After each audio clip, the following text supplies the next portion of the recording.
Nhasi tabuda takananga kunzvimbo yemvuma uko kwatauya kuzoona mukomana anonzi Nokutenda Mafume uyo akarumwa nenyoka musi wa3 March 2018 achiringori neronda rekurumwa kwaakaitwa nenyoka. Ndakukumbirisa kuti mugare pasi moona vhidhiyo iri pamwe nekushare, musakanganwe kukomenta nekulike.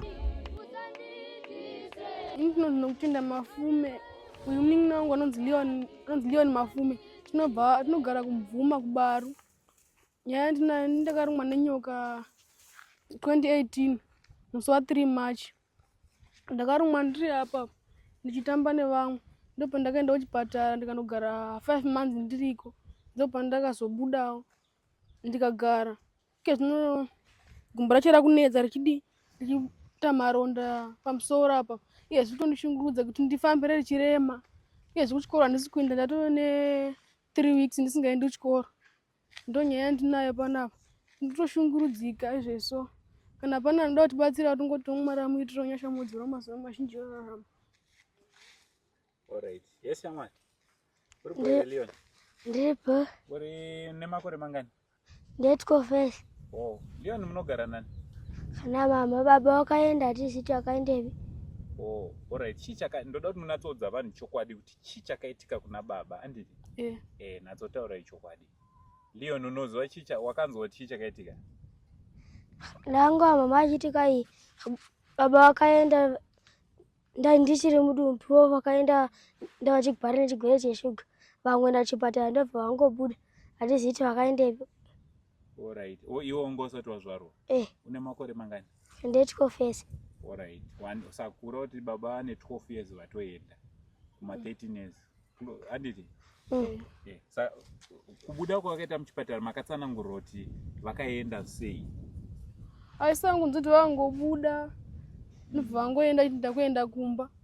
Hatina kumbomuona munhu kuti akasvika. Mama hatina kumbomuona kuti akasvika. Kubva ipapo nanhasi hatitombozivi kuti vari ku. Vakambotsvagwa? Aisi papa hatizivi. Papa ndinozoziva hanguwo. Muchiri vadiki. Iwo wanga une makore mangani iwo? Wanga uchiri mucheche? Ndandiri mudiki ndisati ndaenda kuchikoro. Wanga uchiri mudiki. Alright. So baba venyu hanzi vaiti kwaiva kurwara nepfungwa ndizvo? Shuga yanga yakuvaita kuti varware nechi? Nepfungwa. Shame, sorry handizvo? Saka taura uri kuda kubatsirwa sei?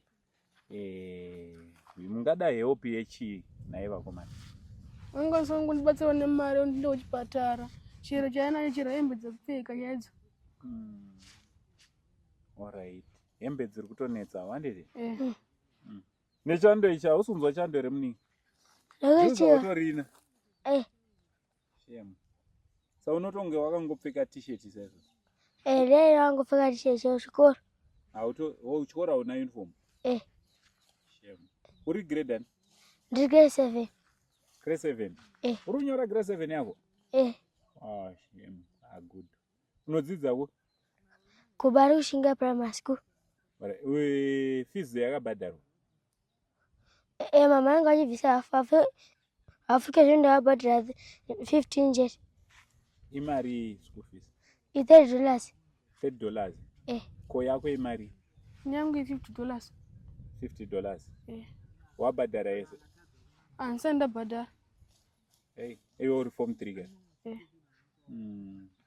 Alright, mimi hanzi munoita zvokupfudzira vanhu mbudzi? Tichipuwa $30 pakupera kwemwedzi.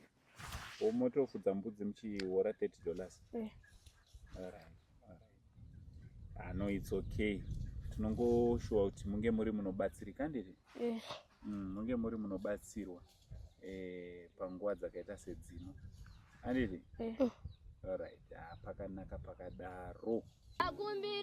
Pane vese vangada kubatsirana nemukomana uyu Nokutenda Mafume, Leon pamwe namai vavo, makasununguka kunge muri munobata namba dzepascreen, munogona kubata Uncle Saint kana mai vaNoku. Mwari vachikuitirai zvakanaka. From Uncle Saint, the only Zim uncle. For now, it's much love and God bless.